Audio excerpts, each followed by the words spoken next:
श्री शिवाय नमस्तु भयम। दोस्तों, जैसा कि आप सभी लोग जानते हैं कि 4 जनवरी 2026 यानी रविवार को पड़ रही है माघ महीने की कृष्ण पक्ष प्रतिपदा तिथि, जो बहुत ही खास है। और दोस्तों, ये वो तिथि है जो कि माघ महीने में रविवार को पड़ रही है। दोस्तों, इसी दिन किया जाने वाला पंडित जी द्वारा बताया गया एक लाल फूल और एक सफेद फूल वाले उपाय आप लोगों को जरूर करना चाहिए, क्योंकि दोस्तों ये एक ऐसा उपाय है जो कि हर दिन नहीं किया जाता। माघ महीने में जो रविवार की प्रतिपदा तिथि आती है उसी दिन किया जाता है। अगर आप लोगों ने इस उपाय को नहीं किया है या किसी कारणवश नहीं कर पाए हो तो इस माघ रविवार प्रतिपदा तिथि के दिन इस उपाय से मत चूकना। दोस्तों देखिए, यह दिन इतना खास होता है, इतना महत्वपूर्ण होता है। देखा गया है कभी कभी बड़े बड़े पूजा पाठ अनुष्ठान से जो मनोकामना पूर्ण नहीं होती है, वह माघ रविवार के दिन एक छोटे से करने से ही आपकी मनोकामना पूर्ण हो जाती है। और बहुत सारे लोगों ने इस उपाय को किया भी है और उनको इस उपाय को करने का फल भी जरूर मिला है। अगर आप लोग भी इस उपाय को इस रविवार के दिन करना चाहते हैं तो आप इस उपाय को पहले अच्छे से समझ लेना, सुन लेना, उसके बाद करना। आपको इस उपाय का फल जरूर मिलेगा, आपकी सभी मनोकामनाएं पूरी हो जाएंगी। दोस्तों, हम आपको यहां पर बता दें कि ये जो एक लाल फूल और एक सफेद फूल वाले उपाय है, ये उपाय पंडित जी ने अपनी अभी की सीहोर की कथा में ही बताया है। उपाय को करने से आपके घर में चाहे किसी भी प्रकार की दुहक और समस्या क्यों ना चल रही हो, आपको उसका कारण भी नहीं पता है कि भाई ये समस्या किस कारण से चल रही है।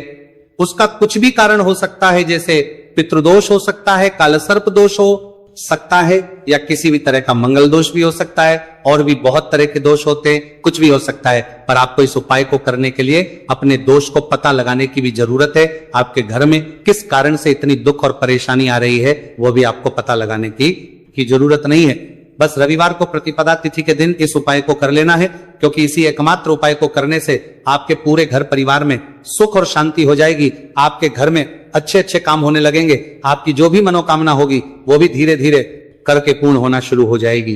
अब हम समझते हैं इस एक लाल फूल और एक सफेद फूल वाले उपाय को आपको करना कैसे है, किसको करना है, किस करना है और कैसे करना है। देखो, उपाय बिल्कुल आसान है, बस समझने वाली बात है। ध्यान से समझिए, उसके बाद ही आप लोग जो है इस उपाय को जरूर कीजिएगा।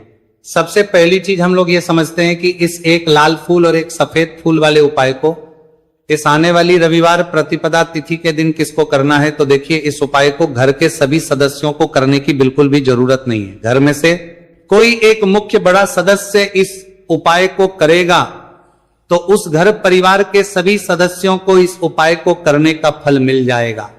पर वो बड़ा सदस्य कौन होगा, कौन व्यक्ति इस उपाय को करेगा, तो यहां पर देखिए हम आपको बता दें, घर की जो बड़ी माताएं बहनें होंगी, घर की बड़ी माताओं बहनों में से कोई भी एक माता बहन इस वाले उपाय को कर सकती है। अपने पूरे घर परिवार के लिए घर में सभी सदस्यों को इस उपाय को करने की जरूरत नहीं है। मात्र घर की जो माताएं बहनें हैं उनमें से कोई भी एक माता बहन इस वाले उपाय को करेगी तो उसके घर परिवार के पूरे सदस्यों को इस उपाय का फल मिलेगा। अगर किसी कारणवश माताएं बहनें घर में उपस्थित ना हो या वो इस उपाय को ना कर रही हो, कुछ दिक्कत हो, तो भाई उस जगह पर फिर घर का कोई बड़ा व्यक्ति भी इस उपाय को कर सकता है। माताओं बहनों के कहने का मतलब यह था कि माताएं बहनें घर की लक्ष्मी होती है। जब घर की लक्ष्मी कोई उपाय करती है तो निश्चित ही भगवान शिव जी जल्दी प्रसन्न होते हैं और उपाय का फल में बहुत जल्दी और बहुत बड़ा करके भी यहां पर देते हैं। तो आप लोग ये बात समझ गए होंगे। अब हम ये बात समझते हैं कि इस वाले उपाय को हमें करना किस समय है। एक लाल फूल और एक सफेद फूल वाले उपाय को हमें प्रतिपदा तिथि के दिन करना किस समय है। तो देखिए, इस उपाय को करने का जो समय है, सुबह का समय भी है और शाम का समय भी है। अब देखिए, यहां पर हम मुख्य रूप से सुबह का समय नहीं बोलेंगे, क्योंकि देखिए ये जो प्रतिपदा तिथि है, और आप सभी लोग जानते हैं रविवार प्रतिपदा तिथि के दिन का प्रदोष काल का मतलब शाम का जो समय होता है ना, इस दिन भगवान शिव जी का सबसे प्रिय दिन होता है। तो आप लोग इसे एक लाल फूल एक सफेद फूल वाले उपाय को सुबह के समय भी कर सकते हो और शाम के समय प्रदोष काल में भी कर सकते हो। सुबह के समय अगर कर रहे हो तो 10 या फिर 11 बजे तक भी अगर उपाय करोगे तो भी आपको उपाय का फल मिलेगा। वही अगर शाम के समय कर रहे हो तो इस दिन जरूर शाम के समय का ध्यान रखना कि शाम के 6 बजे से लेकर 7 बजे के बीच में अगर आप इस उपाय को कर सकते हो तो बिल्कुल कर लेना, पूरी कोशिश करना। पर अगर किसी कारणवश इस समय के बीच में ना कर पाओ तो रात 8 बजे तक भी अगर आप उपाय को करोगे तो आपको उपाय का फल जरूर मिलेगा। यह बात आपको समझ आ गई कि आप इस उपाय को सुबह और शाम दोनों समय कर सकते हो। मतलब करना आपको एक ही समय है, घर में से किसी एक ही बड़े व्यक्ति को करना है, एक ही बार इस उपाय को करना है, दोनों समय नहीं करना है।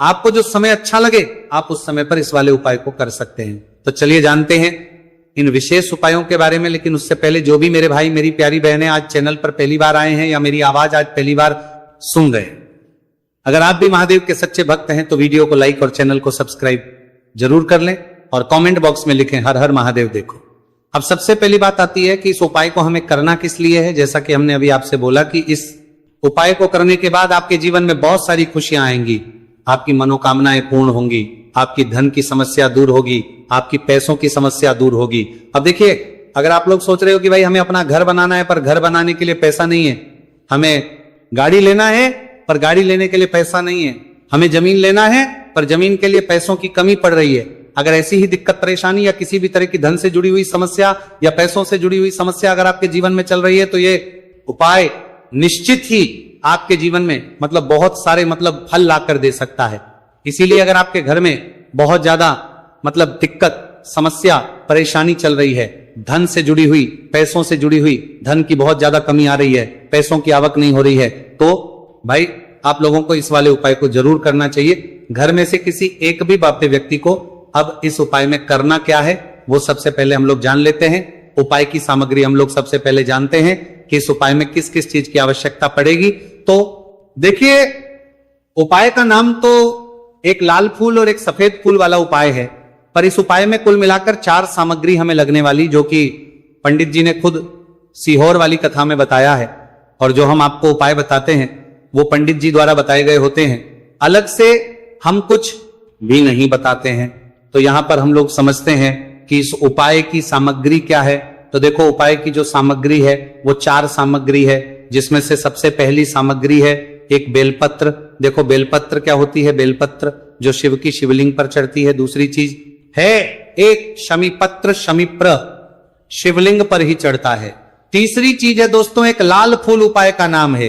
तो एक यहां पर आपको लाल फूल लेना है। अब ये लाल फूल कौन सा लेना है, देखो शिवलिंग के ऊपर जो लाल फूल चढ़ता हो उनमें से कोई भी एक लाल फूल पसंद कर लेना और वो कहीं से तोड़कर या कहीं से खरीद कर लेकर आना और उस लाल फूल को उपाय में प्रयोग कर लेना। उसके बाद में एक सफेद फूल का विशेष रूप से ध्यान रखना, जो सफेद फूल शिवलिंग पर चढ़ता हो सिर्फ वही सफेद फूल लेकर आना, इसके अलावा कुछ मत लेकर आना, लेकिन केतकी का मत लेना। तो एक एक मात्रा में ही आपको ये चारों सामग्री चाहिए, एक बेलपत्र, एक शमीपत्र, एक लाल फूल और एक सफेद फूल। ये चारों सामग्री आप लोग तैयार करके रख लें। प्रदोष काल में या सुबह के समय जब भी आप इस उपाय को कर रहे हैं, जैसे ही आपके उपाय की सामग्री तैयार हो जाती है तो क्या हम सीधा उपाय को करने के लिए इन चारों सामग्री को उपाय करने के लिए जा सकते हैं? नहीं, तो यहां पर आपको इस बात का ध्यान रखना है कि हम भगवान शिव जी को प्रसन्न करने के लिए तो जा रहे हैं, हम अपनी मनोकामना को पूर्ण करवाने के लिए तो जा रहे हैं, पर हमें यह दर्शाना बिल्कुल भी नहीं है कि हम सिर्फ अपने फायदे के लिए भगवान शिव जी के मंदिर में आए हैं। इसलिए हम इस उपाय को करने के साथ साथ में भगवान शिव जी की पूजन अर्चना के लिए कुछ सामग्री भी जरूर लेकर जाएंगे।